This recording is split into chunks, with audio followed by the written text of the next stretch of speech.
Ah, my fingernail. This is where it all began. The original elite athlete was average, at least. Let's go back in time to Average body type. And then something extraordinary happened. Smashing the world record!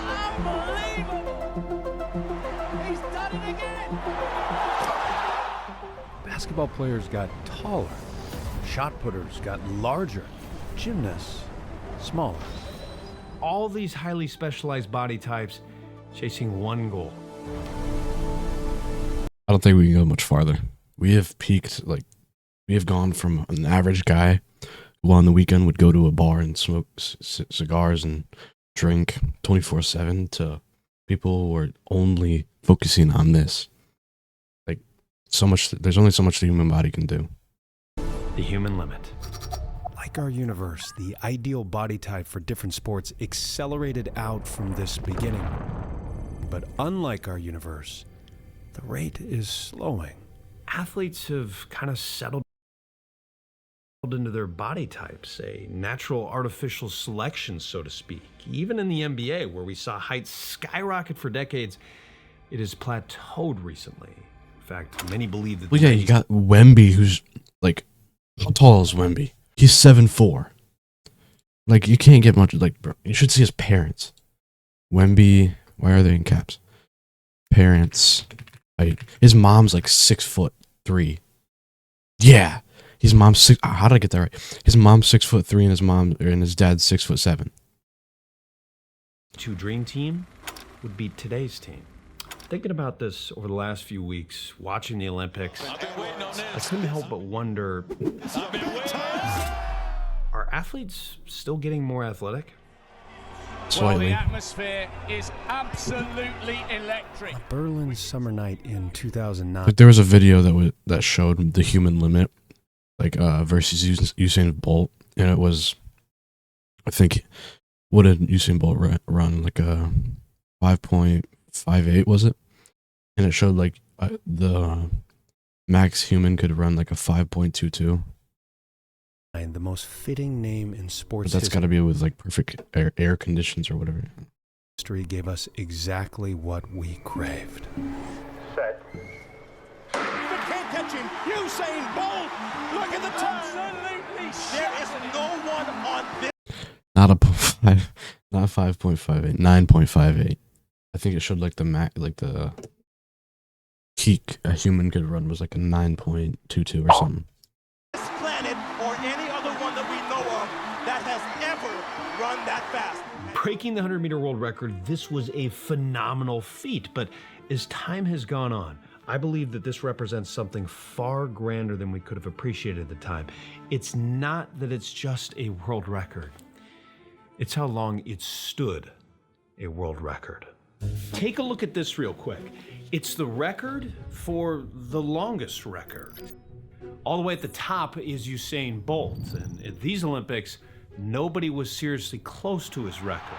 It's Noah Lyles. So what about other events? Are world records just standing longer now?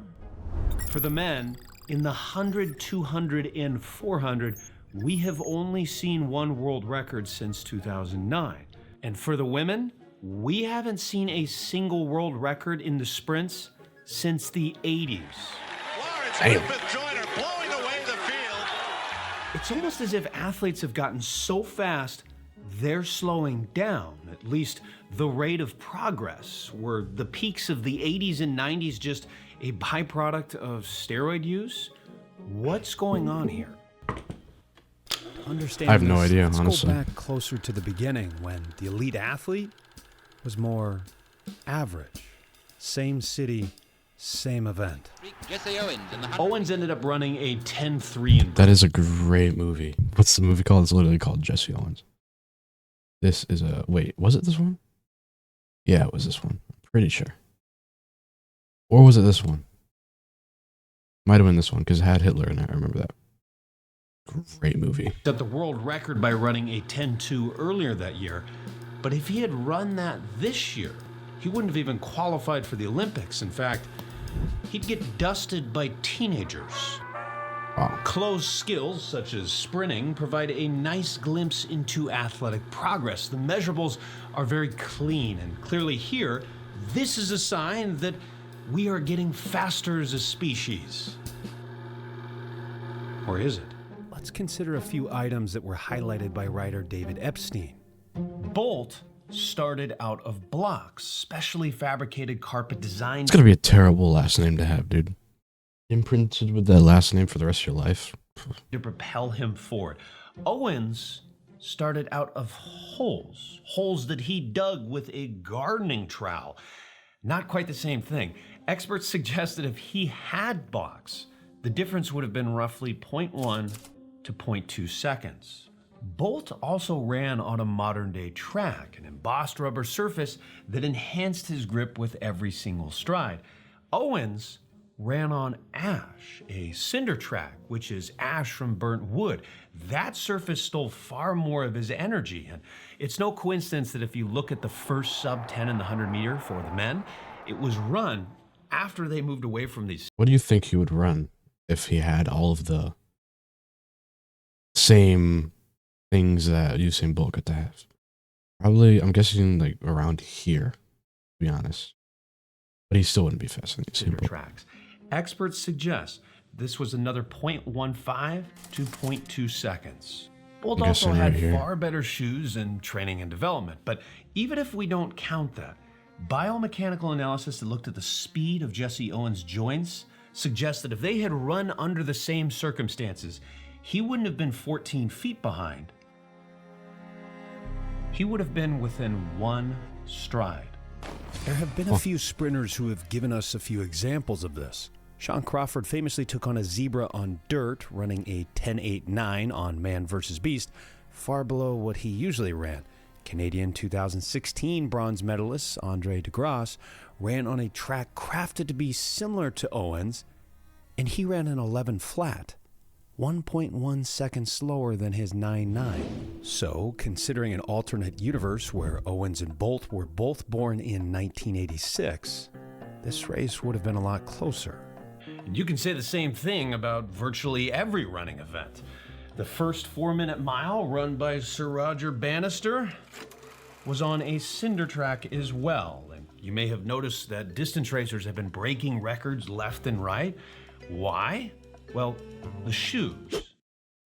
And no, this is not a Nike ad. Kind of wish it was, though.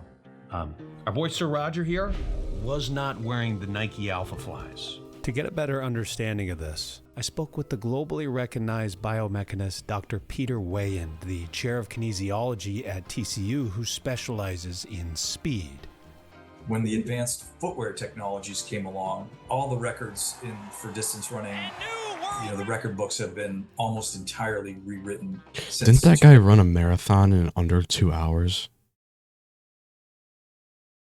I mean, he had people who helped him, but like still, who specialize all the records. that's ridiculous. That's where 1:59:33. That's insane.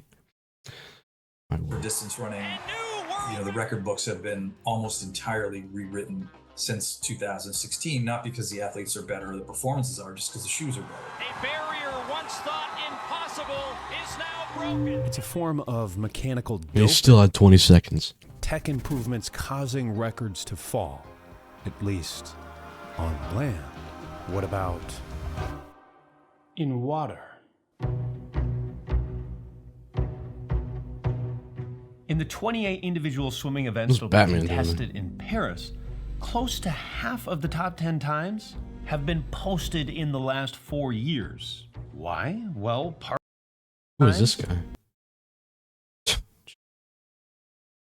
What is that? 2000, have 2009? been posted in the last 4 years. Why? Well, part of it is technology. Gutters added to the sides of pool to decrease turbulence, and high-speed swimsuits that decreased friction. I am wearing the fastest suit in the world. Caused these guys' times to plummet. But even after all that technology is taken into account, the frequency of world records falling in swimming is significant in comparison to running. So why is there this difference? One simple reason. We've been runners for a long time, and it's been a while since Oh, because we have so little experience with swimming that there's so much room to progress. Just like going to the gym. Like you start out, and for the first few months, you'll grow incredibly huge. They're not huge, but like you'll gain insane progress. But then you'll start to slow down because there's such like it's getting smaller of a gap you're having to fill. You were swimmers, at least natural full-time swimmers. At some point, you had the shift. That's Snoop Dogg. Water to life on land. And by the way, I put a lot of time and research into this channel, so if you're enjoying this, I'd really appreciate if you'd subscribe. Thanks. If it isn't painfully clear, this is a very unnatural movement. And running, we've been doing it for a long time, so we've had a lot of time to perfect it. So while technology is a big contributor to development, it's not everything. And for that, we can look to the game that's grown more than any over the last century. Basketball.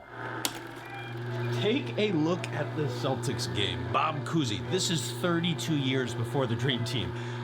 Which era do you think had better players? These games are 32 years apart, the same distance of time as the Dream Team is to us today. The difference between a 1960s player and a 1990s player is glaring. The difference between a Dream Team player and today is far less significant. Why was there such a stark contrast between the 60s and 90s, but not the 90s and today? There's less room to fill for improvement.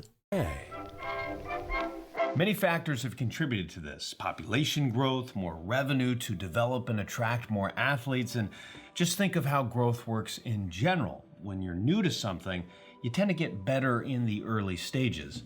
Bob Cousy was literally born before the NBA existed. He was born in a period that predated racial integration in basketball. The game didn't have the same level of professional seriousness. Bob was the highest paid player ever, making $25,000 annually. Is television and radio allowed for more resources and pay? The typical NBA body type exploded into outlier territory. If you were 7 feet tall and born outside of the US in 1945, you probably wouldn't have been found, at least by the NBA. That changed dramatically over a few decades. The percentage of 7-footers Yeah, look at Wemby, dude. However, 7 foot. These bigs weren't always 7'4". But that And he was emerged at the French. end Is French. of the 19th century, beginning of the 20th century. And That's Professor Timothy Olds, who, along with Professor Kevin Norton, published the original paper detailing this big bang of body types. the general philosophical principle of the golden mean. In the early 1900s, physical education instructors and coaches believed that the average body type was the best for all athletics. There's a long tradition in philosophy going back to Aristotle. If you look at, for example, the balance of the humours, you had to have the right amount of the different humours to be a complete person. Any departure from the norm was seen as an abnormality and therefore in some ways pathological. Perhaps better than any sport, the NBA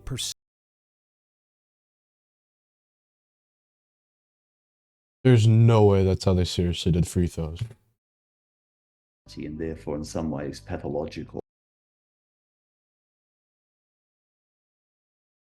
I slow this down. Perhaps better It's on 1 foot than any and using one hand. sport, the NBA Wow. personifies this rapid shift in belief and player talent.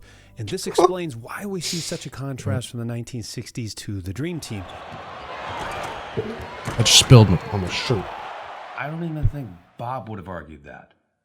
Sorry, Bob. Kind of roasting you. However, The comparison between the Dream Team and today, though, is much different. Dozens of comments on my previous video, numerous former players. There is a large contingent that believes this Dream Team would beat the Avengers of today. It's even got its own Colin Cowherd sample. It would be grown-ups against the kids, and the Dream Team would roll. The basketball is so much better now than it's ever been. It's got its own serious schizophrenic Cowherd divide, and it's kind of understandable. The optics just aren't as measurably different here. I mean, they kind of are because these are action figures and it's not real life. But in real life, it's kind of hard to tell. At least on its surface, because there is a significant difference. We just have to take a step further. The human limit is not confined to tangible differences. There are strategic and skill advances that push us forward in massive ways. In my last video, I just fart. Strategic and skill advances that push us forward in massive ways. He just farted. Tangible differences. There are strategic and skill advances that just letting one rip. Pushes forward in massive ways. In my last video, I pointed to the fact that there wasn't a single player on today's Team USA who you could leave at 3. On the Dream Team, there were 7.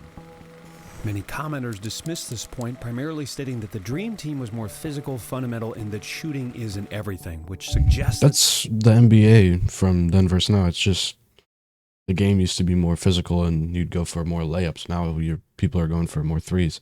I think the person who really switched that up was Steph Curry. I mean, he just completely changed the game. Yeah. The best basketball players and teams existed 32 years ago. We need to clear up this confusion, because once you understand a few key changes, you will hopefully realize this is not even a debate. In fact, many people on both sides are looking at this completely wrong. Schematic evolutions such as shooting more threes now versus posting up, they're more difficult to distill than Bob Cousy versus Magic Johnson. Sorry, Bob.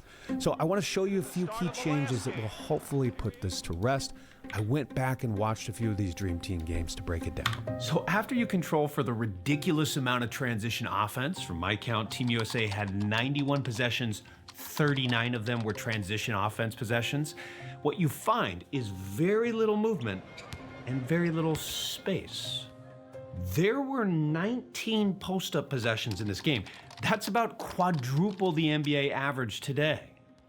Despite scoring 117 points, they only made 5 threes. For comparison purposes, the 2024 Team USA made 18 in their first game.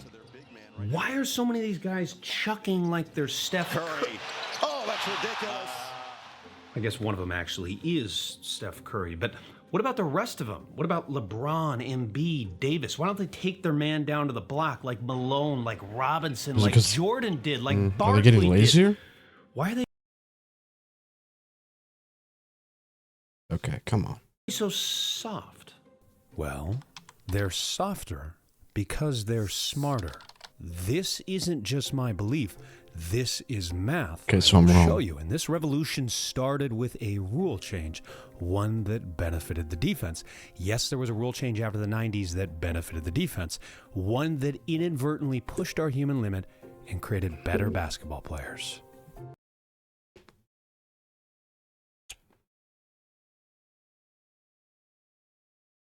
Before the rule change and in this Dream Team era, defenses couldn't help like they can today. They had to either double team or stick to their man. Even if it was Dikembe Mutombo out there, they had to respect him. That made it easier for guys like Malone and Jordan to score in post possessions or isolations. There just wasn't as much help defense. Across the front of the rim, and he's not double teaming anybody. That's it. Rule change made post-ups in isolations less effective, which is partially why you see less of them today. But more importantly, it revealed something that had been hidden in plain sight. Just take a look at this possession real quick. I'm going to pause it. Patrick will only receive 2 points for this shot, 1 step inside the arc. If he had taken 1 step further back, he would have received 3. He would have received points for 1 step back. That is not fair, but that is how basketball works. You get 3 behind the arc, 2 in front of it. And in today's NBA, players will make an 18-footer, which is about... Aren't they making a 4-pointer? 4-pointer. Are they going to put the Floyd back? What is it? It was already in? Based on report, there's no official announcement that the NBA is adding a permanent being 40% of the time. That's 0.8 points per possession. They would make a 20.5 footer about 38% of the time. That is 1.14 points per possession. For context, the difference between the top team, the Celtics, is 1.23, and my team, unfortunately, the Blazers, is 1.08. It's not even as big of a difference here. One common misconception around this is that the NBA has gotten soft and become more of a selfish jump shooting league. Well, have you ever gotten any donations before? No, I'm not affiliated yet. Wait. No, on Twitch, I'm pretty sure I'm not able to yet. this isn't really accurate. Teams shoot just as many jump shots as they did in the 90s. What has changed is I have to be affiliated, which is 25 followers, 4 streams in the last month, 2 hours in the last month, and something else. Am I planning on becoming a big streamer? No, just enough to.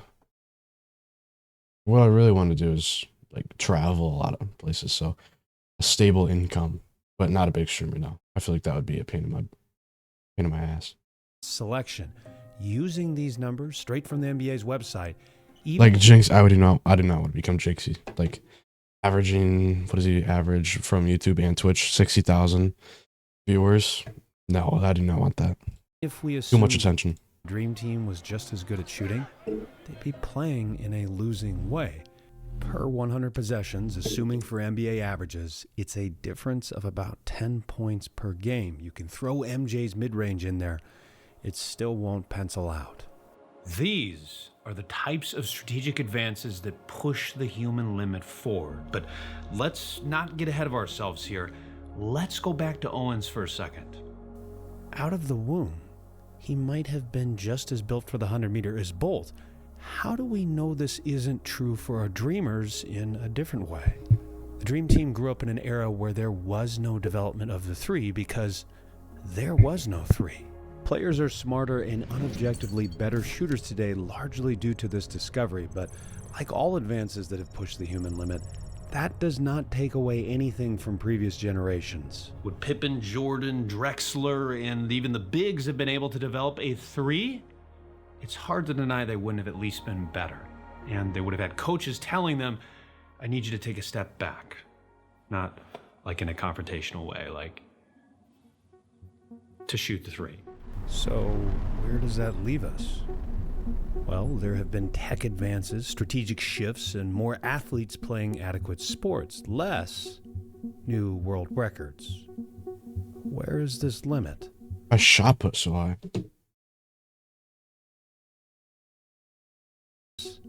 New world records.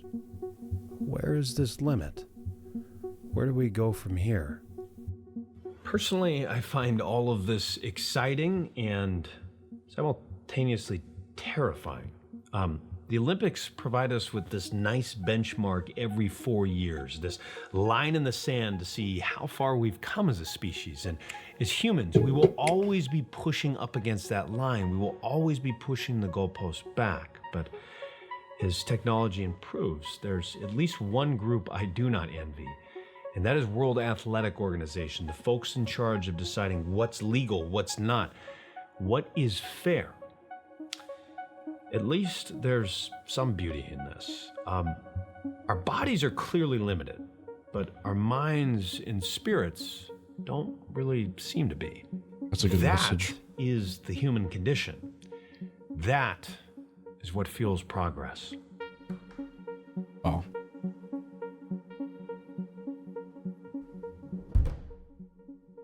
That is a If you enjoyed this video, make sure to subscribe if you haven't.